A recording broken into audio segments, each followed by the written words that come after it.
من يهده الله فلا مضل له ومن يضلله فلا هادي له ونشهد أن لا إله إلا الله وحده لا شريك له ونشهد أن سيدنا وقدوتنا وحبيبنا ومولانا محمدا عبده ورسوله صلى الله تعالى عليه وعلى آله وأصحابه وأولاده وأزواجه وأنصاره وأتباعه وأشياعه ومحبيه وأمته وعلينا معهم أجمعين وسلم تسليما كثيرا كثيرا.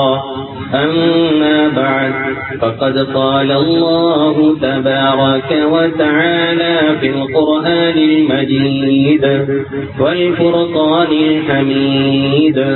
أعوذ بالله من الشيطان الرجيم. بسم الله الرحمن الرحيم.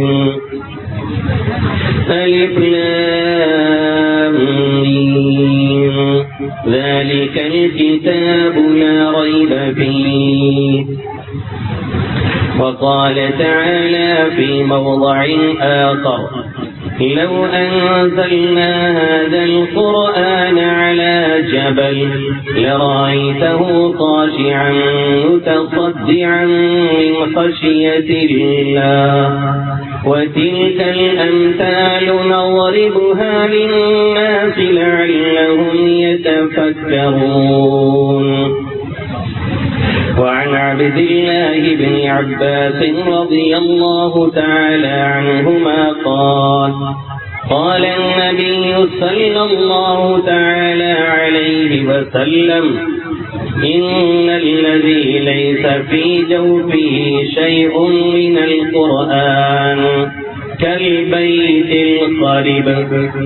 وعن عبد الله بن مسعود رضي الله تعالى عنه قال النبي صلى الله تعالى عليه وسلم إن الله لا يعذب قلبا هو وعاء القرآن أو كما قال سيدنا وهادينا محمد صلى الله تعالى عليه وسلم.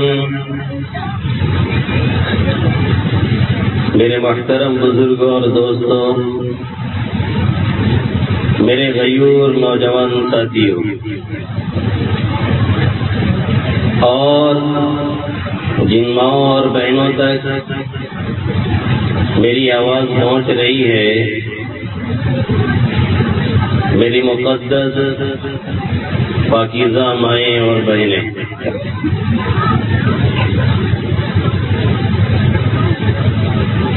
میں نے آپ حضرات کے سامنے قرآن مقدس کی جو آیت کریمہ تلاوت کی ہے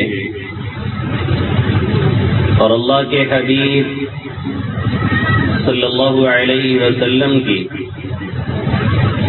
جو حدیث شریف پڑھی ہے، ان قرآنی آیتوں کا تعلق قرآن ہی کی عظمت اور اس کے اعجاز سے ہے، اور دونوں حدیثوں کا تعلق بھی اسی قرآن کی عظمت اور اہمیت سے۔ یہ قرآن مقدس جس کے تعلق سے آپ کا یہ عظیم الشان اجلاس منعقد کیا گیا ہے،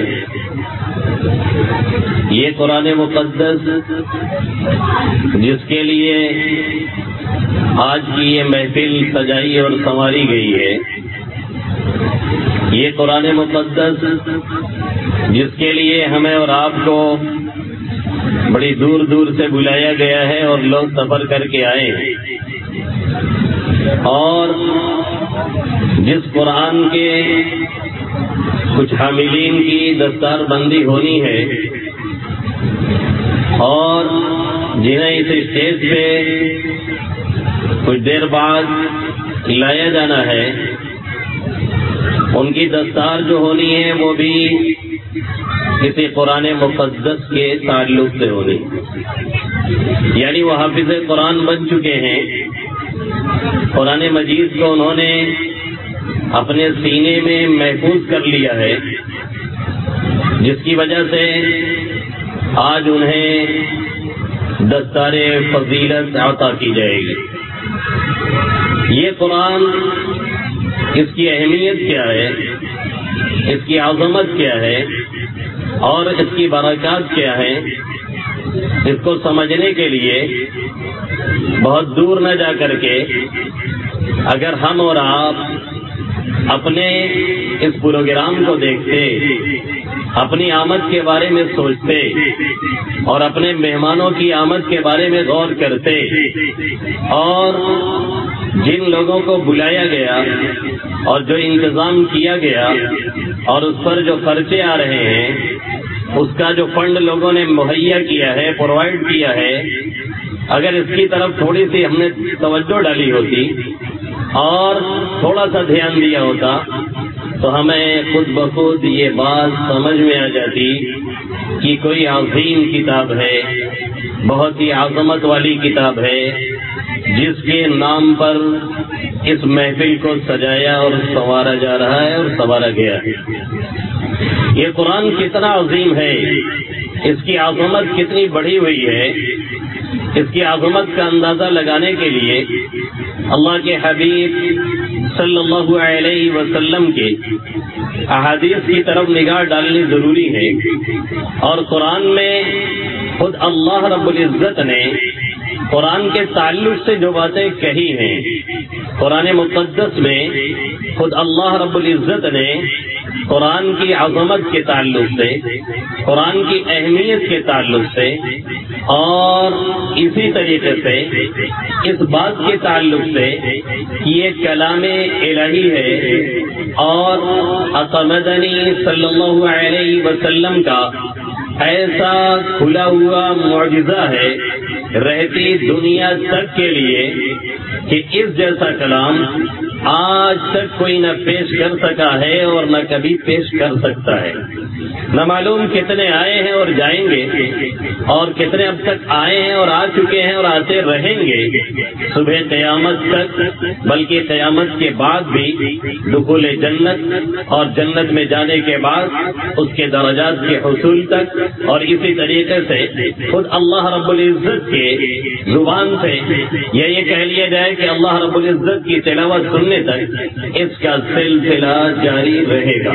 یہی وہ قرآن ہے جس کے بارے میں اللہ کے حبیب صلی اللہ علیہ وسلم نے اس وقت جب کہ آپ غار حرا میں تشریف فرما تھے، جب کہ آپ غار حرا میں جا کر کے کچھ اپنے طور سے عبادت کیا کرتے تھے۔ اب عبادت کی اس وقت کیفیت کیا تھی اور عبادت کا طریقہ کیا تھا، اور آقا مدنی صلی اللہ علیہ وسلم جب کہ ابھی بعثت آقا کی نہیں ہوئی تھی اور آپ کو نبی نہیں بنایا گیا تھا، اس سے پہلے وہ خلوت گزینی، اس سے پہلے وہ گوشہ نشینی، اس سے پہلے اپنے رب سے وہ ہم کلامی، اس سے پہلے رب سے وہ راز و نیاز کی باتیں وہ اللہ کے حبیب صلی اللہ علیہ وسلم کیسے کرتے تھے اور کیا ہوتی تھی، بہت زیادہ اس کے تعلق سے بتایا نہیں جا سکتا ہے، اور جو لوگ بتلاتے بھی ہیں بہرحال وہ یقین سے نہیں بتلاتے ہیں کہ یہی کام آقا مدنی صلی اللہ علیہ وسلم کرتے تھے۔ ہاں اتنا ہے کہ آقا گوشہ نشینی اختیار کرتے تھے، اتنا ہے کہ آقا مدنی صلی اللہ علیہ وسلم تنہائی میں جا کر کے کچھ وہاں پہ پڑھا کرتے تھے، اور یہ یاد رکھنے کی بات ہے جب تک یہ تنہائی کچھ دیر کے لیے اختیار نہیں کی جاتی ہے، جب تک مخلوق سے رابطہ منقطع کر کے لوگوں سے تعلقات کلمات کاٹ کر کے تمام چیزوں سے بالکل الگ ہو کر کے تھوڑی دیر کے لیے کوئی ایک گوشہ، کوئی ایک کنارہ، مسجد کا کوئی ایک کونا، گھر کے کسی کونے میں جا کر کے بیٹھ کر کے رب سے راز و نیاز کی باتیں نہیں کی جاتی ہیں، تب تک دل کی کیفیت کبھی بدلتی نہیں ہے اور دل کبھی سنورتا نہیں ہے اور کبھی سدھرتا نہیں ہے۔ ایسی جگہ 24 گھنٹے میں سے کچھ وقتوں کے لیے ضرور ہونی چاہیے جہاں ہم ہوں، ہمارا رب ہو، جہاں ہم ہوں اس سے راز و نیاز کی باتیں ہوں، جہاں ہم ہوں اللہ رب العزت سے ہم کچھ کہہ رہے ہوں، اپنے دل کی باتیں، اپنے دل کا درد، اپنے گھر کا درد، اپنے امت کا درد وہاں پہ جا کر کے بیان کیا جا رہا ہو، کوئی تیسرا نہ ہو، کوئی اور نہ ہو، وہاں پہ کچھ اور بات ہوا کرتی ہے۔ یہ سلسلہ آج ہم سے اور آپ سے تقریباً ختم ہو چکا ہے۔ اللہ کے حبیب صلی اللہ علیہ وسلم غار حرا میں پہنچ کر کے کچھ عبادت وغیرہ کیا کرتے تھے۔ اتنے میں ایک مرتبہ جبرائیل امین بالکل اپنی اصلی شکل اور اصلی صورت میں نظر آئے، جن کی کیفیت یہ ہے کہ ان کا ایک سرا آسمان پہ پہنچ رہا ہے اور دوسرا سرا زمین پہ پہنچ رہا ہے۔ ان کے 600 بازو ہیں جن کو انہوں نے کھول رکھا ہے، زمین اور آسمان کی فضا کو انہوں نے گھیر رکھا ہے۔ یہ ان کی کیفیت ہے۔ بعض فرشتوں کے 2 بازو ہیں، بعض کے 3 ہیں، بعض کے 4 ہیں، بعض کے اس سے کہیں زیادہ ہیں۔ اللہ رب العزت نے جس کا بیان سورہ فاطر میں اس انداز سے کیا ہے، الحمدللہ فاطر السماوات والارض جاعل الملائکۃ رسلا، الحمدللہ فاطر السماوات والارض جاعل الملائکۃ رسلا اولی اجنحۃ مثنى وثلاث ورباع يزيد في الخلق ما يشاء إن الله على كل شيء قدير۔ تمام تعریفیں اس اللہ کے لیے ہیں۔ الحمدللہ فاطر السماوات والارض جاعل الملائکۃ رسلا، جو آسمان و زمین کو پیدا کرنے والا ہے، جو آسمان و زمین کو وجود بخشنے والا ہے۔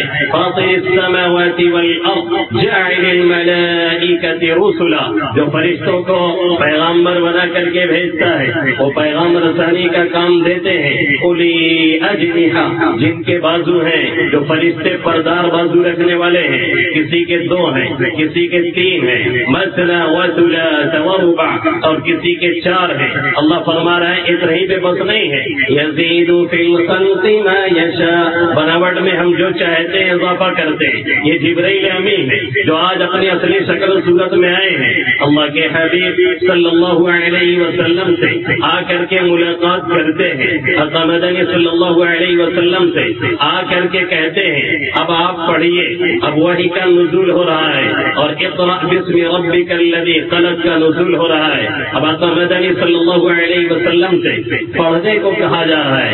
آپ صلی اللہ علیہ وسلم کیا فرماتے ہیں، ما انا بقارئ، میں پڑھ نہیں سکتا ہوں، یا یہ کہ میں پڑھا ہوا نہیں ہوں۔ اگر کوئی چیز وہ دکھا کر کے پڑھوا رہے تھے جیسا کہ بعض روایتوں سے ایسا لگتا ہے، تو پھر مطلب یہ ہوا کہ میں ایسا پڑھا ہوا نہیں ہوں جو اسے دیکھ کر کے پڑھ سکتا ہوں، اور اگر یہی پڑھوا رہے تھے تو مطلب یہ ہے کہ میں اس وقت نہیں پڑھ سکتا ہوں، وہی کے ذکر کی وجہ سے، اس کے بوجھ کی وجہ سے، بہرحال جو بھی وجہ رہی ہو، حضرت مدنی صلی اللہ علیہ وسلم ان سے فرماتے ہیں ما انا بقارئ، میں پڑھا ہوا نہیں ہوں یا میں پڑھ نہیں سکتا ہوں۔ آپ صلی اللہ علیہ وسلم نے فرمایا جبرائیل امین نے مجھے گلے لگایا، مجھے زور سے بھیجا، مجھے زور سے دبوچا، حتی بلغ منی الجہد، یہاں تک کہ مجھے مشقت کی انتہا کو پہنچ گیا، میں مشقت کی انتہا ہونے لگی۔ اس کے بعد انہوں نے چھوڑا اور چھوڑ کر کے فرمایا اقرأ، پڑھیے۔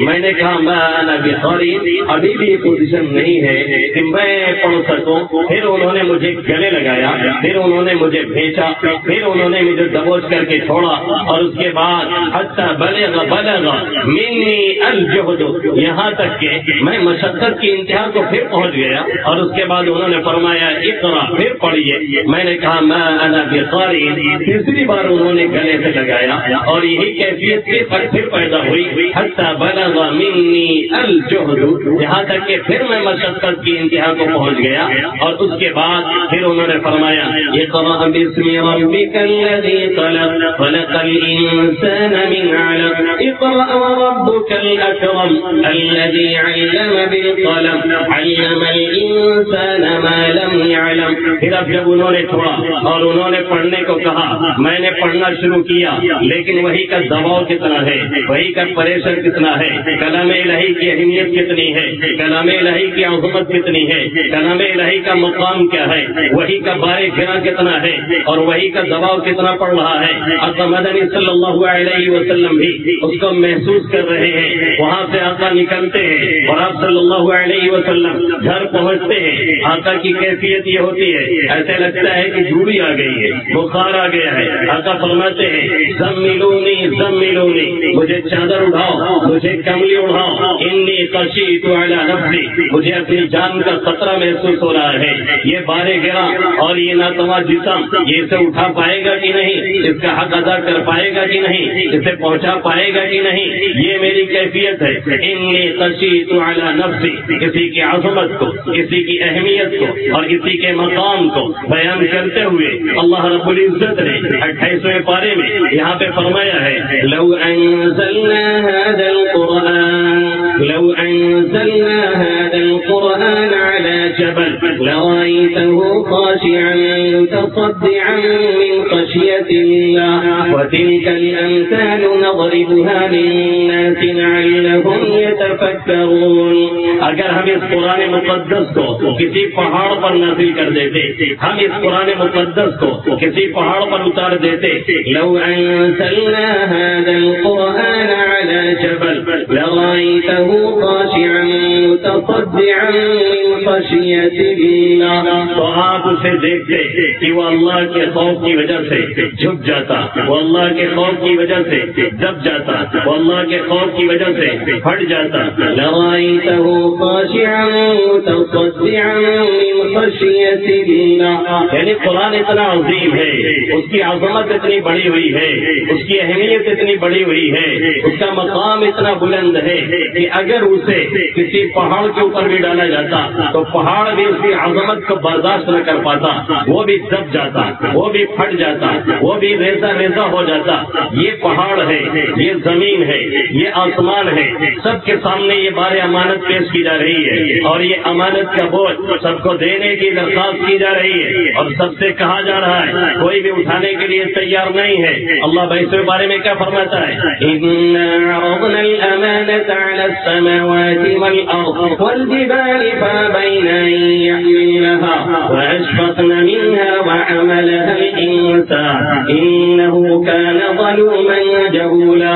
ہم نے یہ بار امانت إِنَّا عَرَضْنَا الْأَمَانَةَ عَلَى السَّمَاوَاتِ وَالْأَرْضِ وَالْجِبَالِ، آسمان پہ پیش کیا، زمین پہ پیش کیا، پہاڑوں پہ پیش کیا، فَأَبَيْنَ أَن يَحْمِلْنَهَا، ہر ایک نے اسے اٹھانے اور لینے سے انکار کر دیا اور اس سے ڈر گئے، انسان نادان نے اسے اٹھایا۔ اب شاید کوئی یہ سوچ رہا ہو کہ جس چیز کے اندر شعور نہیں ہے، جس چیز کے اندر احساس نہیں ہے، جس چیز کے اندر ادراک نہیں ہے، یہ پہاڑ ہے، یہ زمین ہے، یہ آسمان ہے، ان کے اندر تو کوئی شعور نہیں، ان کے اندر کوئی احساس نہیں، پھر انہوں نے اٹھانے سے انکار کیسے کیا؟ یا ان کے اوپر ڈالا جاتا تو پھر ان کے اللہ کے خوف کی وجہ سے ان کی یہ کیفیت کیسے ہو سکتی تھی جبکہ کوئی احساس نہیں لگ رہا ہے؟ یاد رکھنے کی بات ہے، یہ شعور اور یہ احساس اللہ رب العزت نے جیسے ہمارے اندر رکھا، جیسے آپ کے اندر رکھا، ایسے ہی اللہ رب العزت نے جانوروں میں رکھا ہے، ایسے ہی اللہ رب العزت نے ہر متنفس میں رکھا ہے، ایسے ہی اللہ نے زمین اور آسمان کے اندر بھی رکھا ہے۔ یہ احساس کیسا ہے اور کس درجے کا ہے اور شعور کی کیا کیفیت ہے وہ اللہ ہی جانتا ہے، لیکن ان کے اندر بھی یہ احساس رکھا گیا ہے جس کی بنیاد پہ وہ اللہ کی تسبیح کرتے ہیں، اس کی تقدیس بیان کرتے ہیں۔ یہ اور بات ہے کہ ہمیں اور آپ کو سمجھ میں نہ آئے، اللہ خود قرآن مقدس میں فرماتا ہے وَإِن مِّن شَيْءٍ إِلَّا يُسَبِّحُ بِحَمْدِهِ وَلَكِن لَّا تَفْقَهُونَ تَسْبِيحَهُم، جتنی بھی چیز ہیں، جو بھی چرند ہے، جو بھی پرند ہے، جو بھی متنفس ہے یا غیر متنفس ہے، سارے کے سارے اللہ رب العزت کی تسبیح بیان کرتے ہیں. وَإِن مِّن شَيْءٍ إِلَّا يُسَبِّحُ بِحَمْدِهِ وَلَٰكِن لَّا تَفْقَهُونَ تَسْبِيحَهُمْ. لیکن تم ان کی تسبیح سمجھتے نہیں ہو. بکریاں بھی اپنا تسبیح بیان کر رہی ہیں, مرغیاں بھی تسبیح بیان کرتی ہیں, گائے بیل بھینس بھی تسبیح بیان کرتے ہیں, جو جانور بولتے ہیں وہ بھی تسبیح بیان کرتے ہیں. اسی طریقے سے شجر ہو, حجر ہو, کنکر ہو, پتھر ہو, زمین کا کوئی ذرہ ہو, آسمان کا کوئی حصہ ہو, سارے کے سارے اس کی تسبیح میں محو ہیں اور مست ہیں. سارے کے سارے اس کی تسبیح بیان کرتے ہیں. لیکن تسبیحات یہ ہمیں سمجھ میں نہیں آتی ہے. جیسے ایک شخص انگریزی نہیں پڑھا ہوا ہے, اس کے سامنے اگر کوئی انگریز بولنے لگے تو کیا سمجھے گا کہ یہ مینیا رہا یا بھیبے کر رہا ہے. اس کے علاوہ اسے کچھ نہیں سمجھ میں آئے گا. کیوں؟ اس لیے کہ اسے وہ لینگویج معلوم نہیں ہے, اسے وہ زبان نہیں معلوم ہے. تو ایسا نہیں ہے کہ وہ بول نہیں رہا ہے, ایسا نہیں ہے کہ وہ کچھ کہہ نہیں رہا ہے, ایسا نہیں ہے کہ وہ اپنی زبان میں تسبیح نہیں پڑھ رہا ہے, ایسا نہیں ہے کہ وہ اپنی زبان میں کلام نہیں کر رہا ہے, ایسا نہیں ہے کہ وہ اپنی زبان میں کچھ سمجھا نہیں رہا ہے آپ کو. یہ اور بات ہے کہ ہمیں اس کی زبان معلوم نہیں ہے, ہمیں ان کی لینگویج معلوم نہیں ہے, ہمیں ان کی لغت معلوم نہیں ہے, جس کی وجہ سے ہمیں لگتا ہے کہ وہ کچھ بول نہیں رہا ہے. یہی حال اور چیزوں کا ہے. ساری چیزیں رب کی تسبیح بیان کرتی ہیں, ساری چیزیں رب کی تحمید کرتی ہیں, لیکن ہمیں اور آپ کو یہ پتہ نہیں چلتا ہے کہ کون کب تسبیح میں ہے اور کون کب تسبیح میں نہیں ہے. اسی کو اللہ فرما رہا ہے وَإِن مِّن شَيْءٍ إِلَّا يُسَبِّحُ بِحَمْدِهِ وَلَٰكِن لَّا تَفْقَهُونَ تَسْبِيحَهُمْ. جتنی بھی چیزیں ہیں وہ ساری کی ساری چیزیں, جتنے بھی چرند ہیں, جتنے بھی پرند ہیں, جتنے بھی شجر و حجر ہیں, سب اللہ کی تسبیح بیان کرتی ہیں. مشکل یہ ہے کہ تمہیں ان کی تسبیح سمجھ میں نہیں آتی ہے, لیکن اس کا مطلب یہ نہیں کہ ان کے اندر شعور نہیں, اس کا مطلب یہ نہیں ان کے اندر احساس نہیں, اس کا مطلب یہ نہیں ان کے اندر ادراک نہیں. ساری چیزوں کے اندر کچھ نہ کچھ شعور اور احساس رکھا ہوا ہے. کسی بنیاد پہ اللہ نے کہا کہ اگر یہ قرآن ہم زمین پہ رکھتے, اگر یہ قرآن ہم آسمان پہ رکھتے تو سب انکار کر بیٹھتے ہیں. اسی طریقے سے اگر یہ قرآن پہاڑوں پہ رکھا جاتا اور یہ بار امانت پہاڑوں کو دیا جاتا لَرَأَيْتَهُ خَاشِعًا مُتَصَدِّعًا مِنْ خَشْيَةِ اللَّهِ, تو اسے دیکھتا کہ وہ اللہ کے خوف کی وجہ سے دب جا رہا ہے, اللہ کے خوف کی وجہ سے پھٹا جا رہا ہے. یہ اللہ کیوں بیان کر رہا ہے؟ یہ قرآن کی عظمت کو کیوں بیان کر رہا ہے؟ یہ قرآن کی اہمیت کو کیوں بیان کر رہا ہے؟ یہ قرآن کے بارے میں اللہ یہ آیت کیوں نازل کر رہا ہے؟ کسی گائے کے لیے نہیں, کسی بیل کے لیے نہیں, کسی بھینس کے لیے نہیں, کسی ایرے گہرے کے لیے نہیں, ہمارے اور آپ ہی کے لیے, یہ حضرت انسان ہی کے لیے, تاکہ یہ دیکھیں, تاکہ یہ پڑھیں, تاکہ یہ سمجھیں, تاکہ یہ سوچیں, تاکہ یہ تدبر کریں, تاکہ یہ تفکر کریں, تاکہ یہ غور فکر کریں اور اس کے احکامات کو لے کر کے اس پر عمل کر کے اپنی دنیا اور آخرت سنواریں. وَتِلْكَ الْأَمْثَالُ نَضْرِبُهَا لِلنَّاسِ لَعَلَّهُمْ يَتَفَكَّرُونَ. ہم یہ مثالیں لوگوں کے واسطے بیان فرماتے ہیں تاکہ لوگ غور فکر کریں, تاکہ لوگ غور فکر سے کام لیں. اس کی عظمت کیا ہے, اس کا مقام کیا ہے؟ وہ قرآن مقدس اللہ کے حبیب صلی اللہ علیہ وسلم پر نازل ہوتا ہے. مدنی صلی اللہ علیہ وسلم وہاں سے چلتے ہیں اور آ کر کے کہتے ہیں انی خشیت علی نفسی, مجھے اپنی جان پہ خوف ہو رہا ہے. آقا مدنی پہ جب نازل ہوتا ہے, امی جان حضرت عائشہ صدیقہ رضی اللہ تعالیٰ عنہ فرماتی ہے آقا کی کیفیت یہ ہوتی ہے کہ ادھر وحی کا نزول ہو رہا ہے, جیسے لگتا ہے کہ آقا نیم بے ہوشی میں چلے گئے ہیں. پسینہ پسینہ آقا مدنی صلی اللہ علیہ وسلم ہو جاتے. موسم کوئی بھی ہو, قرآن کی عظمت وہ ہے اور وحی کی وہ کیفیت آقا مدنی صلی اللہ علیہ وسلم میں پڑتی تھی کہ آپ صلی اللہ علیہ وسلم جیسا جری اور بہادر انسان, آپ صلی اللہ علیہ وسلم جیسا انسان جس کے مقابلے میں کوئی رکنے والا نہیں, کوئی ٹکنے والا نہیں. عرب کے مشہور سے مشہور پہلوانوں نے آقا مدنی صلی اللہ علیہ وسلم سے مقابلے کی بات کی, لیکن کوئی آپ سے ٹکر نہیں لے سکا. رکانا پہلوان اس زمانے کا بہت ہی بڑا پہلوان ہے. اس زمانے کا رستم کا نام سنا آپ نے, اسفندیار کا نام آپ نے سنا ہے. ایسے ہی اس زمانے کا سب سے بڑا پہلوان رکانا پہلوان ہے. آقا مدنی صلی اللہ علیہ وسلم نے اسے دعوت دی اور اسلام کی دعوت پیش کی. اس نے کہا کہ ہم اسلام کو ایک شرط میں قبول کریں گے, ایک بات ہماری مان لیجیے تو ہم اسلام قبول کرنے کے لیے تیار ہیں. آقا مدنی مدنی صلی اللہ علیہ وسلم نے پوچھا وہ کون سی بات ہے؟ اس نے کہا کہ ہم ایمان اس شرط پہ لائیں گے کہ ہم سے اور آپ سے کشتی ہو جائے. اگر آپ نے ہم کو پٹک دیا تب تو ہم ایمان قبول کر لیں گے، اور اگر ہم نے آپ کو پچھاڑ دیا تو ہم ایمان قبول نہیں کریں گے. ہم اور آپ ہوتے تو شاید میدان چھوڑ کے بھاگے ہوتے.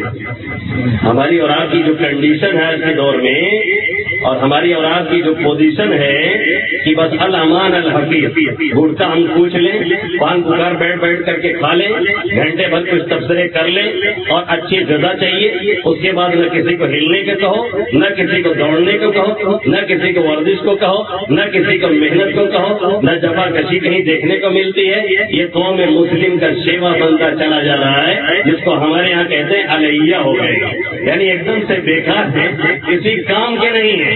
اللہ کے حبیب صلی اللہ علیہ وسلم اسے یہ کہہ سکتے تھے کہ میں تبلیغ کرنے آیا ہوں، کشتی لڑنے نہیں آیا ہوں. آقا مدنی صلی اللہ علیہ وسلم یہ کہہ کر کے وہاں سے جا سکتے تھے کہ ہم آئے ہیں کلمے کی دعوت دینے، ہم آئے ہیں تمہیں نماز بتانے، ہم آئے ہیں تمہیں توحید سکھلانے، ہم آئے ہیں تمہیں یہ بتلانے کہ اللہ صرف ایک ہے، لارڈ اور گاڈ وہی ہے، رشی اور وہی ہے، خدا وہی ہے، دوسرا کوئی نہیں ہے، وہی سب کچھ کرنے والا ہے، اس کے علاوہ کوئی کچھ کر نہیں سکتا ہے. آقا مدنی صلی اللہ علیہ وسلم نے یہ بہانے بازیاں نہیں کی. آقا نے فرمایا ٹھیک ہے آ جاؤ، اور جیسے ہی سامنا ہوتا ہے آقا مدنی صلی اللہ علیہ وسلم اسے پکڑتے ہیں اور اٹھا کر کے پٹکتے ہیں. اڑ کے کھڑا ہوتا ہے اور کہتا ہے کہ یہ جھٹکے میں گر گئے تھے، ایک مرتبہ پھر آقا نے فرمایا پھر آ جاؤ. اس کے بعد پھر کشتی شروع ہوئی. آپ صلی اللہ علیہ وسلم نے اٹھایا اور اٹھا کر کے پھر پٹکا تو کہنے لگا کہ ابھی ایک مرتبہ آؤ، 3 مرتبہ. جب گڑبڑ ہوتا ہے تو لوگ کہتے ہیں نا 3 مرتبہ پورا کر لیا جائے، جس کو ہمارے یہاں کہتے ہیں مل نہیں کیوں تلیا کی 3 دن. اب پتہ نہیں اس کے پیچھے راز کیا ہے اس مثال کے، لیکن کچھ لوگ یہ مثال بولتے ہیں. آج تک یہ نہیں پتا چل سکا کہ کیوں بولتے ہیں. بہت پتہ لگایا، کوشش کی، لیکن وجہ نہیں معلوم ہوئی. اس نے کہا 3ری مرتبہ ہم کو یہاں پہ لڑنا ہے آپ سے. آقا مدنی صلی اللہ علیہ وسلم نے پھر اٹھایا اور پھر اسے پٹکا. نتیجہ یہ نکلا کہ یہ کہتے ہوئے وہاں سے چل دیا کہ بہت بڑا جادوگر ہے، اس کا جادو ہر جگہ چلتا ہے. کوئی شاعر نے کہا ہے اور بہت بڑا کہا ہے، رکانا پہلواں ملک عرب کا رستم اعظم، رکانا پہلواں ملک عرب کا رستم اعظم، کیا اسلام لے آنے کے اس نے شرط مستحکم. اس نے بڑی مضبوط شرط لگائی تھی اسلام لانے کے لیے. وہ مضبوط اپنے اعتبار سے تھی، آقا کے اعتبار سے مضبوط نہیں تھی، ایک دم عوام منصورہ تھی. آقا مدنی صلی اللہ علیہ وسلم کے اعتبار سے وہ کچھ بھی نہیں تھی، اس کے اعتبار سے بڑی مضبوط شرط تھی. وہ سمجھتا تھا کہ ہم بہت بڑے پہلوان ہیں، یہ نبی کو پچھاڑ دیں گے تو بہانہ مل جائے گا. آقا مدنی صلی اللہ علیہ وسلم نے قبول کر لیا، رکانا پہلواں ملک عرب کا رستم اعظم، کیا اسلام لے آنے کے اس نے شرط مستحکم. میں لے آؤں گا ایما تم سے کشتی میں اگر ہارا. رسول اللہ نے پکڑا اٹھایا اور دے مارا. دوبارہ اور سہبارہ اٹھا اپنا لیے کسبل، دوبارہ اٹھا اور سہبارہ اٹھا پوری طاقت کے ساتھ آیا. دوبارہ اور سہبارہ اٹھا اپنا لیے کسبل. نبی نے پھر پچھاڑا، عقل اس کی ہو گئی مختل. یہ آقا مدنی صلی اللہ علیہ وسلم کی حالت ہے. حدیث میں آتا ہے کہ آقا کو 30 یا 40 مردوں کے برابر طاقت دی گئی، اور وہ جنتی مردوں کے برابر، اور ایک مرد کی جنت کے 40 مردوں کے برابر طاقت ہوتی ہے. اس اعتبار سے میرے نبی کی طاقت 4000 مردوں کے برابر پہنچتی ہے. پھر بھی جب کلام الہی نازل ہوتا ہے ٹھنڈی کے موسم میں بھی آقا عرق عرق پسینہ پسینہ ہو جاتے ہیں. یہی وہ کلام ہے جس کی عظمت کو میرے نبی نے محسوس کیا. یہی وہ کلام ہے جس کی عظمت کو ان کے صحابہ نے محسوس کیا. یہی وہ کلام ہے جس کی عظمت کو اور جس کی اہمیت کو اسلاف نے سمجھا اور دیکھا. آقا مدنی صلی اللہ علیہ وسلم نے اس کی اہمیت کو صحابہ کرام کو بتلایا، اس کی عظمت کو صحابہ کرام کو سمجھایا، اس کی عظمت کو صحابہ کرام کے سامنے پیش کیا. صرف قول سے نہیں، صرف بول کر کے نہیں، صرف کہہ کر کے نہیں، صرف بتلا کر کے نہیں، صرف یہ بتا کر کے نہیں کہ یہ قرآن عظیم ہے، صرف یہ کہہ کر کے نہیں کہ ایک مقدس کتاب ہے، صرف یہ کہہ کر کے نہیں کہ ایک عظیم کتاب ہے، صرف یہ کہہ کر کے نہیں کہ ایک اہم کتاب ہے، بلکہ آقا مدنی صلی اللہ علیہ وسلم نے اپنے عمل کے ذریعے سے اس کی عظمت کو صحابہ کرام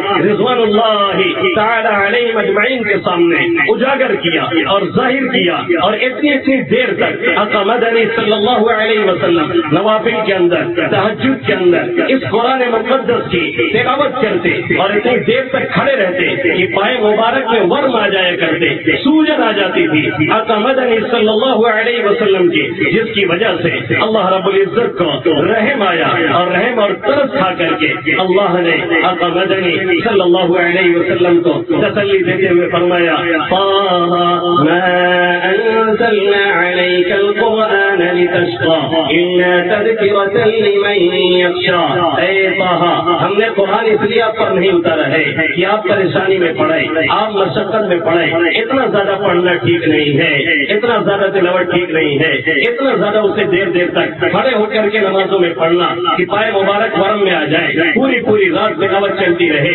آقا مدنی صلی اللہ علیہ وسلم کی ترحم اور رحم کھا کر کے اللہ کہہ رہا ہے ما انزلنا عليك القرآن لتشقى إلا تذكرة لمن يخشى تنزيلا ممن خلق الأرض والسماوات العلى، اے طه ہم نے قرآن اس لیے نہیں اتارا کہ ہم مشقت میں پڑھیں، اس لیے نہیں اتارا کہ ہم مصیبت میں پڑھیں، اس لیے نہیں اتارا آپ پوری رات تلاوت کریں، نوافل سے شغف اور اس کی کثرت اتنی فرماتے، نوافل سے شغف اور اس کی کثرت اتنی فرماتے، قیام لیل میں پائے مبارک ورم کر جاتے، ترحم سے خدا نے عرش سے آواز دیتا ہے مشقت اور مصیبت آپ سے میں نے نہیں چاہا۔ ما انزلنا عليك القرآن لتشقى إلا تذكرة لمن يخشى، ہم بھی اسی کے نام لیوا ہے۔ کیا کبھی تلاوت کھڑے ہو کر کے ایک پارے کی نمازوں میں ہوئی؟ کیا نوافل میں کبھی آدھا پارہ پڑھا گیا؟ کیا کبھی 3 پاؤ پڑھا گیا؟ کیا کبھی 1 سپارہ پڑھا گیا؟ کیا کبھی 1 صفحہ پڑھا گیا؟ ہماری اور آپ کی تو حالت یہ ہے مسجد جانا نہیں ہے، اور اگر چلے بھی گئے امام صاحب نے تھوڑا سا سنت کے مطابق پڑھ دی تو کہتے ہیں کہ ایسا لگتا ہے کہ ہر نماز ان کی فجر ہی ہو جاتی ہے، اتنا لمبا کھینچتے ہیں۔ اور ہماری سنت میں وہی العصر انا اعطینا، وہی والعصر انا اعطینا، وہی قل هو اللہ، وہی اذا جاء، اس کے علاوہ لگتا ہے ہمیں کوئی سنت آتی ہی نہیں ہے۔ یہ ہماری اور آپ کی کیفیت ہے۔ اسی آقا مدنی صلی اللہ علیہ وسلم کے نام لیوا ہے، اسی کے محبت کا دعویٰ کرنے والے ہیں، اسی کی محبت کا دم بھرنے والے ہیں، جس کی حالت یہ ہے کہ وہ قرآن مقدس کی عظمت کو اپنے عمل سے اور اپنے عملی جذبے سے وہ بیان فرما رہا ہے۔ پوری رات تلاوت ہے، اللہ رحم سے کہہ رہا ہے پوری رات مت پڑھیے، اور سورہ مزمل میں اللہ پھر طریقہ بتلا رہا ہے یا ایھا المزمل قم اللیل الا قلیلا نصفہ او انقص منہ قلیلا او زد علیہ ورتل القرآن ترتیلا، اے کملی اوڑھنے والے، اے چادر میں لپٹنے والے، یا ایھا المزمل قم اللیل الا قلیلا، آپ رات میں قیام کیجیے لیکن تھوڑا سا کم کر دیجیے، نصفہ آدھی رات، اور ثلثہ اس میں تہائی کیجیے یا اس میں کچھ اضافہ کیجیے، کچھ کم کر دیجیے، جیسے آپ کی طبیعت رہے۔ پوری رات اس طرح سے پڑھنا یہ آپ کے لیے ٹھیک نہیں ہے۔ یہ آقا مدنی صلی اللہ علیہ وسلم نے اپنے عمل سے سکھلایا، نتیجہ یہ نکلا صحابہ کرام رضوان اللہ تعالی علیہم اجمعین کی یہی کیفیت ہوئی، یہی حالت ہوئی کہ وہ بھی تہجد میں زیادہ سے زیادہ تلاوت کے عادی ہے، قرآن مقدس کو نوافل میں پڑھنے کے عادی ہے۔ کوئی شخص اگر صحابہ کرام رضوان اللہ تعالی علیہم اجمعین کے خیمے کے پاس سے گزرتا تھا تہجد کے وقت میں تو شہد کی مکھی کی طرح سے بنبناہٹ جیسی آواز ان کے قرآن کی تلاوت کی ایسی محسوس ہوتی تھی، لگتا تھا کہ سینے سے کوئی صدا نکل رہی ہے، لگتا تھا کہ سینے میں کوئی ہڈیاں پک رہی ہے۔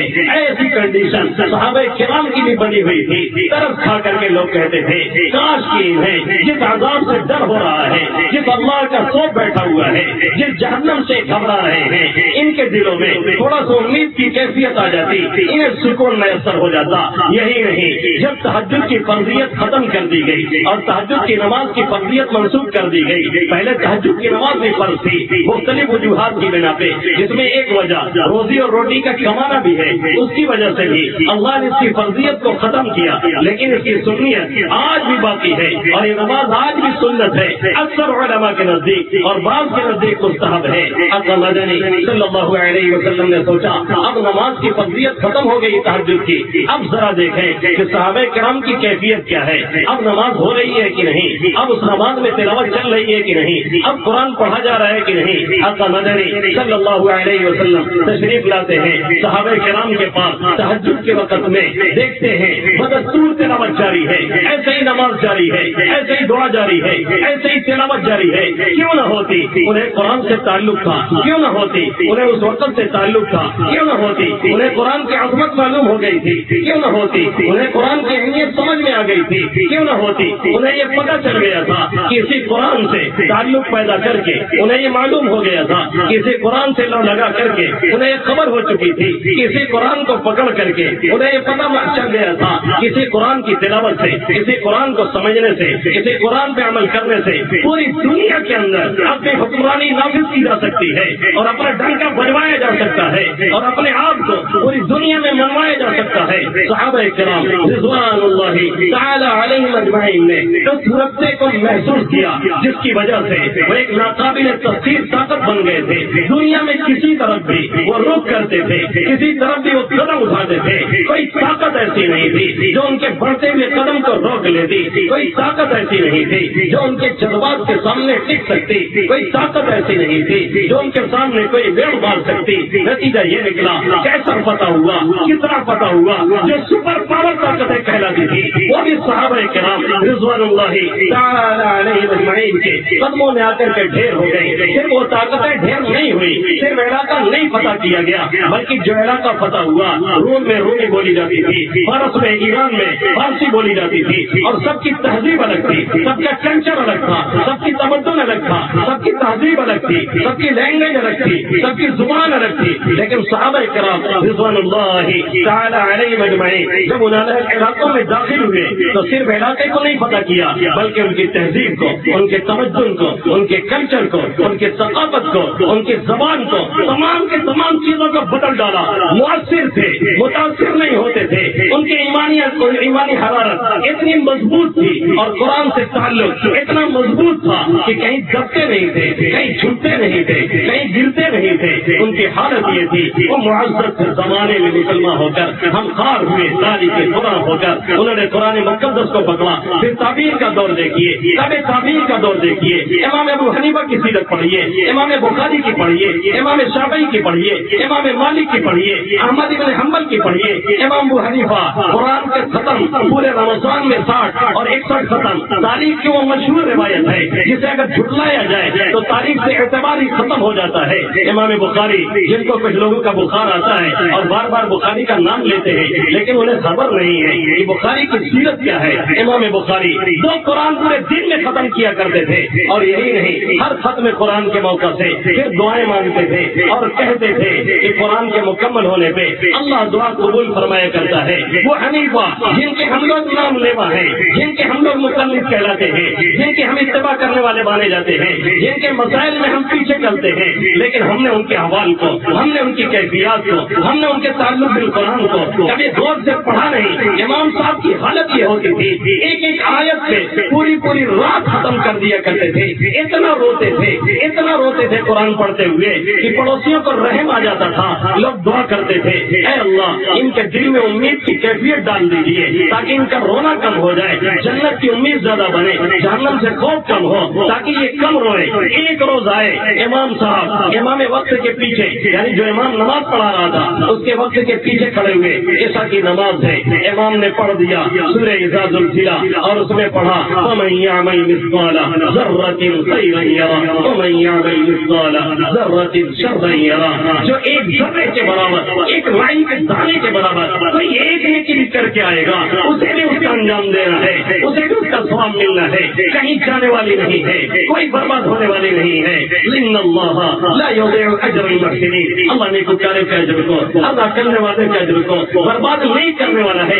ایک رائی اور ذرے کے برابر بھی اگر کوئی اچھائی کہیں پہ چھینٹی اور بوئی گئی ہے اللہ اس کا اجر دینے والا ہے۔ اور اسی طریقے سے اگلی آیت میں اللہ نے فرمایا کہ وَمَن يَعْمَلْ مِثْقَالَ ذَرَّةٍ شَرًّا يَرَهُ۔ ایک رائی کے دانے کے برابر، ایک ذرے کے برابر بھی برائی کر کے آئے گا اسے بھی اس سے دیکھنا ہے، انجام بھگتنا ہے، کسی کو چھوڑا نہیں جائے گا اور کسی پر ظلم نہیں کیا جائے گا، ہر ایک کو برابر دیا جائے گا۔ فَالْيَوْمَ لَا تُظْلَمُ نَفْسٌ شَيْئًا وَكَفَىٰ بِنَا الْحَاسِبِينَ۔ حساب لینے کے لیے ہم کافی ہیں، کسی پر زیادہ برابر ظلم نہیں۔ اگر کسی کو ظلم لگتا ہے تو اس کے ہاتھوں کو، اس کے اعضاء کو، اس کی آنکھ کو، اس کے کان کو، اس کے ناک کو، اس کے پورے باڈی لینگویج کو اس کے خلاف کھڑا کر کے اس کے گواہی اس کے خلاف لی جائے گی، جس کا اللہ نے ایک جگہ نہیں مختلف جگہوں میں تذکرہ فرمایا ہے۔ جیسے امام نے یہ آیت پڑھی، امام ابو حنیفہ علیہ رحمہ کے آنسو گرنا شروع ہوئے، نتیجہ یہ نکلا کہ پوری رات داڑھی پکڑ کر کے امام ابو حنیفہ علیہ رحمہ روتے رہے اور یہ کہتے رہے، اے وہ ذات جو ایک ذرہ خیر کی جزا خیر سے دینے والی ہے اور ایک ذرہ شر کی جزا شر سے دینے والی ہے، اپنے اس بندے نعمان ابن ثابت کو جہنم سے خلاصی دے دیجیے، جہنم سے چھٹکارا دے دیجیے۔ آج حالت یہ ہے، وہی قرآن ہے جو اس زمانے میں عظیم تھا، اس کی عظمت آج بھی ایسے ہی ہے، نہ وہ پرانا ہوا ہے، نہ وہ بوسیدہ ہوا ہے، نہ اس میں کوئی کمی آئی ہے، نہ اس میں ایک زبر کا فرق آیا ہے، نہ اس میں ایک زیر کا فرق آیا ہے قول محمد قول خدا، فرمان رہے اللہ کا، بدلے کا زمانہ لاکھ مگر قرآن نہ بدلا جائے گا۔ ساری چیزوں میں تبدیلی آتی رہی ہے، ساری چیزیں کھستی ہیں، ساری چیزیں پھٹتی ہیں، ساری چیزیں بوسیدہ ہوتی ہیں، ساری چیزوں میں کمی آتی ہے، ساری چیزوں کے پڑھنے سے اکتاہٹ محسوس ہوتی ہے، حتیٰ کہ اگر محبوب اور محبوبہ کا خط ہو تو بھی ایک دو مرتبہ پڑھنے کے بعد آدمی اکتا جاتا ہے، لیکن قرآن کی کیفیت یہ ہے 1400 سال سے پڑھا جا رہا ہے، آج بھی ہم پڑھ رہے ہیں اور سن رہے ہیں، اور جتنے ہی پڑھو اتنے اس میں چاشنی بڑھتی چلی جاتی ہے۔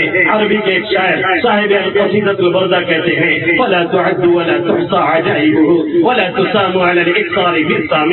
نہ اس کے عجائبات شمار کیے جا سکتے ہیں، نہ اس کے عجائبات کو گنا جا سکتا ہے، اور نہ بار بار پڑھنے سے اس کو کوئی اکتاہٹ محسوس ہوتی ہے۔ ایک اور شاعر کہتا ہے، جمیع الکتب من یدرک من قرأها ملال او فطور او ساما سوى هذا الكتاب فإن فيه بدائع لا تمل إلى يوم إلى القيامة۔ کہ جتنی بھی کتابیں ہیں اس کے پڑھنے والے کو سستی آ جاتی ہے، اکتاہٹ آ جاتی ہے، تھکن محسوس ہوتی ہے، لگتا ہے کہ اس کو کتنی وقت اور پڑھ لیا ہے، اب پڑھنے کی ضرورت کیا ہے، سوائے اس قرآن مقدس کے قیامت تک اس سے اکتاہٹ ہونے والی نہیں ہے۔ 1400 سال پہلے جو اس میں شدت تھی، جو اس میں چاشنی تھی، جو اس کے پڑھنے سے مٹھاس محسوس ہوتی تھی، جو اس کے پڑھنے اور سننے سے کانوں کو جو لذت ملتی تھی، آج بھی مل رہی ہے۔ لیکن مشکل یہ ہے، ہم نے سمجھا، آپ نے سمجھا، ہمارے نوجوانوں نے سمجھا، ہماری ماؤں نے سمجھا، ہمارے بوڑھوں نے سمجھا، ہماری بہنوں نے سمجھا، ہمارے بڑوں نے سمجھا کہ یہ پرانی کتاب ہو گئی ہے۔ ہم نے 7 دینت بنایا اللہ کے حبیب صلی اللہ علیہ وسلم کا وہ فرمانے والی جو میرے نبی نے 1450 سال پہلے کہا تھا، ایک زمانہ آئے گا صورت المساجد وحلیت المصاحف، ان مسجدوں کو بہت آراستہ کیا جائے گا، بہت سجایا جائے گا، جلتے ہوئے فانوس ہوں گے، بہترین قالین ہوں گے، بڑے اونچے اونچے گنبد ہوں گے، بہترین پینٹس ہوگا، ٹائلس لگی ہوئی ہوگی، حتیٰ کہ لیٹرین بھی جگمگا رہی ہوگی۔ مسجدوں کا حال یہ ہوگا، لیکن دیکھا یہ جائے گا مساجدہم عامرہ وہی خراب، بظاہر مسجدیں بڑی آباد ہوں گی، دور سے بڑی چمک چمک ہوگی، اندر سے ویران ہوں گی۔ فجر میں امام صاحب مقتدی کو تلاش کرتے ہوں گے، اور اگر مقتدی سویرے آ گیا ہوگا تو امام صاحب کو ڈھونڈ رہا ہوگا کہ کہاں ہے مسجد مرثیہ، کہاں ہے کہ نمازی نہ رہے، یعنی وہ اوصاف ہے صاحب حجازی نہ رہے۔ یہ کنڈیشن مسجدوں کی ہم نے بنائی، آپ نے بنائی، اور یہی حال ہم نے اور آپ نے قرآن کے ساتھ کیا ہے۔ اللہ کے حبیب صلی اللہ علیہ وسلم نے فرمایا تھا، وہ زمانہ آئے گا صورت المساجد وحلیت المصاحف، قرآن کو بڑے اچھے جزدانوں میں سوار کے رکھا جائے گا، سجا کے رکھا جائے گا۔ کیا آج یہ حقیقت رہی، ایک ایک گھر میں، ایک ایک مسجد کے تاج پہ لگاتار قرآن پہ قرآن رکھا جا رہا ہے، اور جس مسجد میں چلے جاؤ، میں پورے چیلنج کے ساتھ کہتا ہوں، آئی چیلنج فار یو، میں آپ کو پورے چیلنج کے ساتھ کہتا ہوں، جس مسجد میں چلے جاؤ، شاید ایک آدھ مسجد کو چھوڑ کر کے جس مسجد میں بھی قدم رکھو، جا کر کے قرآن پہ ہاتھ ڈالو، اگر آپ کے ہاتھ میں مسجد بٹی نہ لگے اور آپ کو دھونا نہ پڑے تو پھر شمیم نہیں، یہ ہماری حالت ہے، یہ آپ کی حالت ہے۔ سال گزر جاتا ہے، قرآن گھر میں اٹھایا نہیں جاتا، قرآن پڑھا نہیں جاتا، نہ باپ پڑھتا ہے، نہ ماں پڑھتی ہے، نہ بیٹا پڑھتا ہے، نہ بیٹی پڑھتی ہے، نہ دادی دادا پڑھتے ہیں، نہ نانا نانی پڑھتے ہیں۔ صورت حال یہ ہے ایک ایک گھر میں قرآن پاکوں کی زینت بنا ہوا ہے، ہم اسے پڑھتے نہیں، ہم اسے لیتے نہیں۔ ہر شخص کو شکایت ہے، گھر میں پریشانی بہت ہے، ہر شخص کو شکایت ہے، گھر میں برکت نہیں ہے، ہر شخص کو شکایت ہے۔ ہمارا بیٹا 50,000 منتھلی بھیجتا ہے پھر بھی پورا نہیں پڑتا ہے۔ کوئی کہتا ہے کھانے والے 5-10 ہی ہیں، لیکن کہیں پنسیری آٹا بننے کہاں چلا جاتا ہے کچھ پتا نہیں چلتا ہے۔ اتنے پیسے آتے ہیں، سب بیماری میں جاتے ہیں، اتنا حلال رزق آ رہا ہے پھر بھی پتا نہیں چلتا ہے۔ جب سب ٹھیک ہے پھر کچھ ٹھیک کیوں نہیں ہے؟ یہ سوال ہم سے ہے، یہ سوال اپنے آپ سے ہے، یہ سوال آپ سے ہے۔ ٹھیک اسی لیے نہیں ہے کہ ہم نے اس قرآن کو تاکوں کی زینت بنا رکھا ہے، ہر لفظ کو سینوں میں بسا لو تو بنے بات۔ تاکوں پہ سجانے کو یہ قرآن نہیں ہے، ہم نے تاکوں پہ سجایا اور ہم نے سمجھا کہ اسی سے ہمارا کام بن جائے گا۔ اب تو کچھ لوگ لوہے قرآن لا کر کے ادھر لٹکا دیتے ہیں، ادھر لٹکا دیتے ہیں، دکان و مکان کے گھر و برکت کے لیے، اس کے لیے اور اس کے لیے لوہے قرآن نہیں، حافظ جی کی تعویذ نہیں اور جھوٹ پھکوا کی کوئی تعویذ نہیں لا کر کے حافظ جی کو گاڑ دو، کوئی بات پڑھنے والی نہیں، کیونکہ سب سے بڑے شیطان ہم اور آپ ہیں۔ ہم نے بغاوت کی ہے اللہ سے، ہم نے بغاوت کی ہے اس کے حبیب صلی اللہ علیہ وسلم سے، ہم نے بغاوت کی ہے اس کے قرآن مقدس سے۔ جب رب ناراض ہے، اس کا نبی ناراض ہے، اس کا کلام ناراض ہے، تمام کی تمام چیزیں ناراض رہیں گی، کبھی عزت ملنے والی نہیں، کبھی عافیت ملنے والی نہیں۔ اللہ کے حبیب صلی اللہ علیہ وسلم فرما رہے ہیں، عمر فاروق رضی اللہ تعالیٰ عنہ روایت کرتے ہیں، اللہ کے حبیب صلی اللہ علیہ وسلم فرماتے ہیں ان اللہ یرفع بهذا الكتاب اقواما ويضع به آخرین۔ اللہ اس قرآن مقدس کے ذریعہ نہ معلوم کتنے قوموں کو رفعت و بلندی بخشتا ہے اور بخشتا رہے گا، اور نہ معلوم کتنوں کو اس کی وجہ سے ذلت کے گڑے میں ڈالتا ہے۔ رفعت اسے دیتا ہے جو اسے پڑھتا ہے، بلندی اسے دیتا ہے جو اس کی تلاوت کرتا ہے، بلندی اسے دیتا ہے جو اسے لے کر کے بیٹھتا ہے، بلندی اسے دیتا ہے جو اس کو دیکھتا ہے، بلندی اسے دیتا ہے جو اس کو سمجھنے کی کوشش کرتا ہے۔ اگر خود نہیں پڑھ سکتا ہے کسی سے پڑھنے کی کوشش کرتا ہے، اگر خود نہیں سمجھ سکتا ہے کسی سمجھدار کے درس میں جاتا ہے، وہاں سمجھنے کی کوشش کرتا ہے۔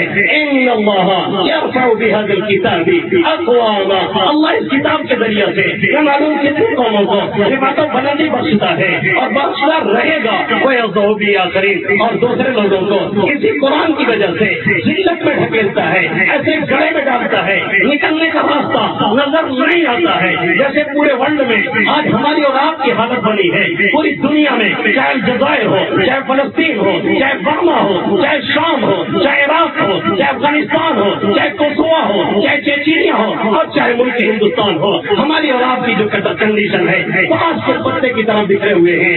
ایک جانور کی جو حیثیت ہوتی ہے اور ایک شریف انسان ایک جانور کے ساتھ بھی جو سلوک نہیں کر سکتا ہے، وہ ہم مسلمانوں کے ساتھ پوری دنیا میں ہو رہا ہے۔ مشکل یہ ہے پوری دنیا میں عیسائیت کا تحفظ ہو رہا ہے، پوری دنیا میں یہودیت کا تحفظ ہو رہا ہے، پوری دنیا میں ایک چیونٹی کو مارنے پر بلوا تو مچتا ہے، لیکن ایک مسلمان کے مارنے پہ کسی کو چون چلا کہنے کی کوئی جسارت نہیں ہوتی ہے۔ کیوں؟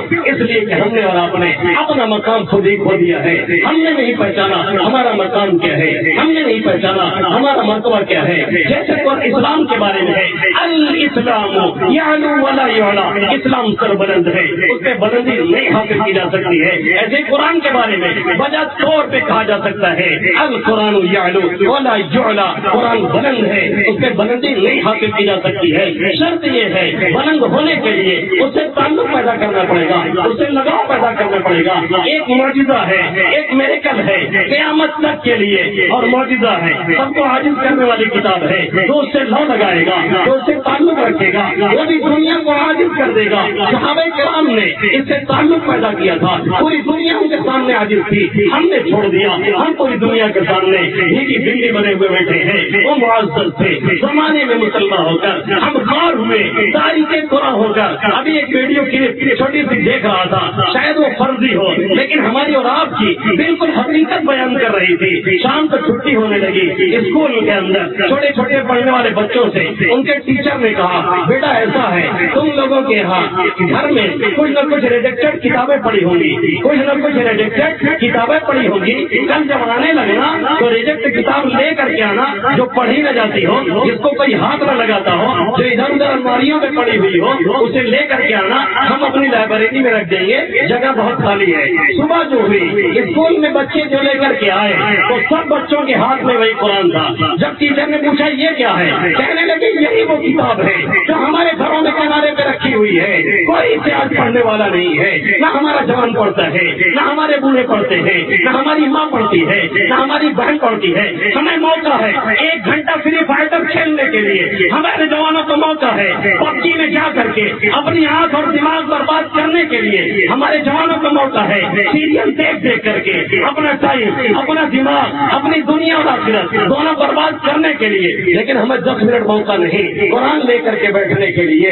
آج حالت یہ ہو گئی ہے جوانوں کو چھوڑو، جوان بہنوں کو چھوڑو، بوڑھی دادی، بوڑھی نانی جن کے پاؤں قبرستان میں لٹکے ہوئے ہیں، جن کے پیٹ میں آگ نہیں ہے، منہ میں دانت نہیں ہے، وہ بھی چشمہ لگا کر کے پوتا اور پوتی سے پوچھتی ہے بیٹا بتا اس میں آ کیا رہا ہے، ویڈیو کہاں سے چلے گی، سیریل کون چل رہا ہے. یہ حالت ہو گئی ہے. ایک ایک گھر کی، ایک ایک روم کی، ایک ایک بیڈ کو ہم نے سنیما ہال بنا کر کے رکھا ہوا ہے. پھر اس کے بعد کوئی یہاں تعویذ لے رہا ہے، کوئی وہاں سے تعویذ لے رہا ہے، کوئی وہاں سے عامل سے مل رہا ہے. جتنے عامل ہیں وہ بھی اکثر ایسے ہی فراڈیاں ہیں جو اپنے فراڈ کے چال میں لوگوں کو پھنسا کر کے اور تہس کرتے ہیں اور برباد کرتے ہیں. ہر ایک کو شکایت ہے. مولانا سوتے ہیں تو چھتا پہ دھم دھم ہوتا ہے، ایسا لگتا ہے کوئی چرپیا پکڑ کر کے ہلا رہا ہے، ایسا لگتا ہے کہ نامعلوم کیسی مصیبت آ رہی ہے. گھر کے کنواں سے کوئی ہو کرتا ہے، بہت ڈر لگتا ہے. تعویذ پہ تعویذ لا کے گاڑ رہے ہیں، شیرہ ٹھوسا جا رہا ہے ادھر سے ادھر. لیکن جو اہم چیز ہے قرآن مقدس، اسے ہم اٹھا کر کے نہیں دیکھتے. کیا ہم نے وہ اثر جو ابو ہریرہ رضی اللہ تعالیٰ عنہ نے ہمیں اور آپ کو سنایا تھا ہم نے سنا نہیں؟ اللہ کے حبیب صلی اللہ علیہ وسلم فرماتے ہیں ان البیت الذی یتلی فیہ کتاب اللہ تعالیٰ. غور سے سنیے گا، جس گھر میں اللہ کے کتاب کی تلاوت کی جاتی ہے اتسع بعلیہ، گھر والے پر وسیع ہو جاتا ہے. گھر کتنا ہی چھوٹا ہو، کمائی کتنا ہی کم ہو، پھر بھی گھر میں وسعت ہوتی ہے، گھر میں رحمت ہوتی ہے، گھر میں برکت ہوتی ہے. خرج منہ الشیاطین، وہاں سے شیاطین نکل کے بھاگ جاتے ہیں. نزلت الملائکہ، ملائکے رحمت اس گھر میں آتے ہیں. وَإِنَّ الْبَيْتَ الَّذِي لَا يُتْلَى فِيهِ كِتَابُ اللَّهِ تَعَالَى، جس گھر میں اللہ کی کتاب کی تلاوت نہیں کی جاتی ہے ضاق بِأَهْلِهِ، گھر والوں پہ تنگ ہو جایا کرتا ہے.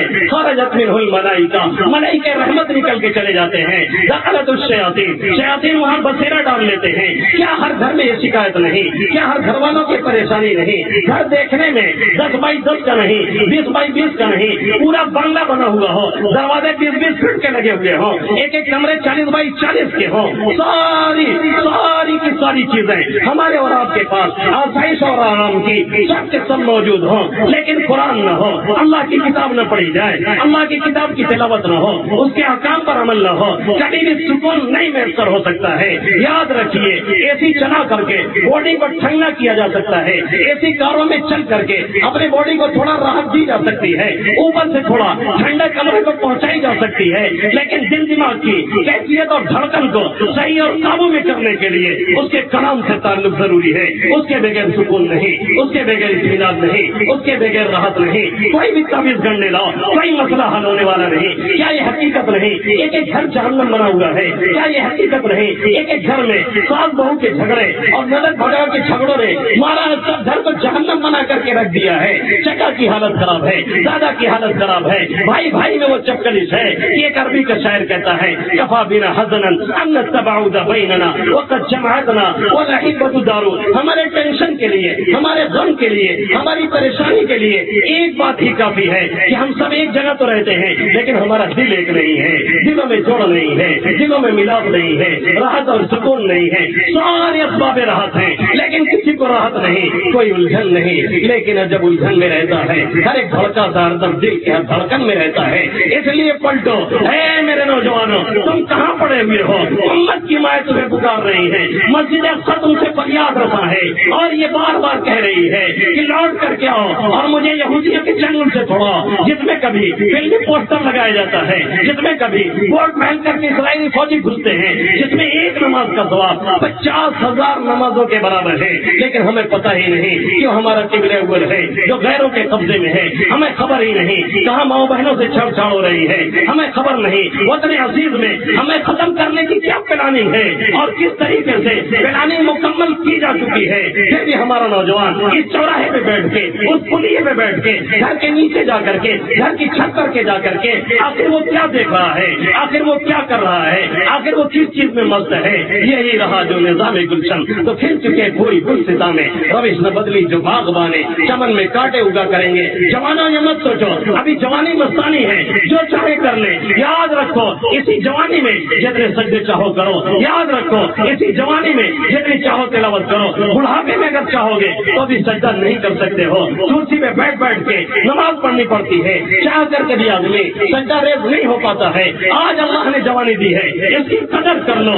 اور یاد رکھو جتنے اہم کارنامے دنیا میں انجام پائے ہیں، چاہے وہ بیت المقدس کو واپس لینے کا مسئلہ ہو، اور چاہے طارق ابن زیاد نے اندلس پہ حملہ کیا ہو، چاہے محمد العثمانی نے قسطنطنیہ کو یہودیوں سے عیسائیوں سے چھین کر کے اور وہاں پہ فتح کا پرچم لہرایا ہو، اور چاہے ہندوستان میں محمود غزنوی آیا ہو. سب کی عمریں 17 سال، 18 سال، 20 سال، 22 سال، اس سے زیادہ کسی کی عمر نہیں. اور آج ہم اور آپ ہیں کہ نہ معلوم کتنے اچھے ہماری باڈی لینگویج ہے، سب کچھ صحیح ہے. پھر بھی جو صحیح ہونا چاہیے یعنی ہمارا دینی نظام اور ہمارا قرآن سے تعلق وہ ہمارے اور آپ کے پاس نہیں. اس لیے میرے نوجوانوں میں تم سے ہاتھ جوڑ کر کے لیکن پوری شدت کے ساتھ کہتا ہوں، کم سے کم 24 گھنٹے میں 10 منٹ صحیح ٹائم نکالا کرو اس قرآن کو دیکھنے کے لیے، اسے پڑھنے کے لیے. اس کا دیکھنا بھی عبادت، اس کا پڑھنا بھی عبادت، اس کا سمجھنا بھی عبادت، اس پہ عمل کرنا بھی عبادت. کتنے لوگوں کی صرف اس لیے اللہ نے مغفرت فرما دی کہ ان کو پڑھنا نہیں آتا تھا، لیکن وہ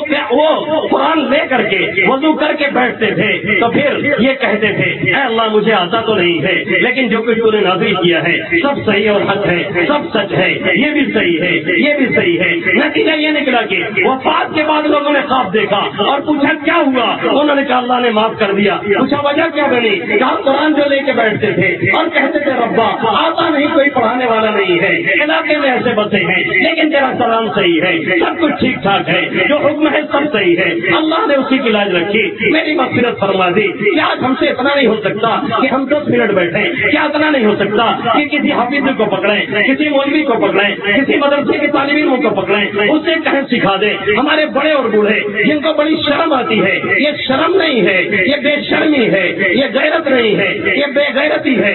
قبرستان میں پیر لڑکا ہے لیکن موبائل اگر نہیں آتا چلانے تو اپنے ناتی اور پوتے کو پکڑ کر کے اس سے سیکھا جاتا ہے. لیکن اگر قرآن نہیں آتا تو کہتے ہیں سیکھتے ہوئے شرم آتی ہے، یہ بے شرمی ہے، یہ بے غیرتی ہے. عمر کے کسی بھی حصے میں پہنچ چکے ہیں پھر بھی اس سے لو لگانے کی کوشش کریں اور اسے پڑھنے کی کوشش کریں. یاد رکھیں اگر کوئی بھی آیت ہمارے دل و دماغ میں محفوظ ہو گئی تو انشاءاللہ تعالی دنیا میں بھی نجات کے لیے کافی ہے اور آخرت میں بھی نجات کے لیے کافی ہے. کیا وہ روایت ہم نے نہیں سنی کہ اللہ کے حبیب صلی اللہ علیہ وسلم نے فرمایا ان اللہ لا يعذب قلبا هو وعاء القرآن، اللہ اس دل کو کبھی بھی عذاب نہیں دے سکتا ہے جس کو قرآن کا ضرب ہو، جس نے قرآن پر محفوظ کر لیا ہو. آج سے یہ طے کر لیجیے اسے پڑھنا ہے، اسے دل میں بسانا ہے، اسے بٹھانا ہے. اگر 24 گھنٹے میں سے کوئی وقت نکالیں، کوئی آیت یاد ہو، کوئی سورت یاد ہو، موقع نہ ملے وہی سورت دوہرا کر کے پڑھیے کچھ اس زمانے کے اندر. انشاءاللہ آپ دیکھیں گے آپ کے گھر میں بھی سکون ہے، باہر بھی آپ کو راحت ہے، آپ کو چین اور اطمینان ہے، آپ کے گاؤں میں بھی ایک نیا انقلاب دیکھنے کو ملے گا. لیکن یہی شرط ہے کہ ہم اور آپ پلٹے اور پلٹ کر کے جس کو ہم نے پرانی کتاب سمجھا ہے اور جس چراغ کو ہم نے یہ سمجھا کہ اس جلنے سے کوئی فائدہ نہیں اور اس کو بجھا دیا ہے وہی گل کرو تو پھر روشنی ہوگی. اللہ ان چند باتوں پہ مجھے بھی عمل کرنے کی توفیق نصیب فرمائے، آمین یا رب العالمین. شاید میرا وقت ہو گیا ہے، راؤن صاحب کچھ اسی انداز سے مجھے بار بار دیکھ رہے ہیں. حیات باقی، ملاقات باقی، بہت سی باتیں بھی باقی ہیں. پھر ملیں گے، پھر کریں گے انشاءاللہ تعالی. وما علینا الا البلاغ المبین.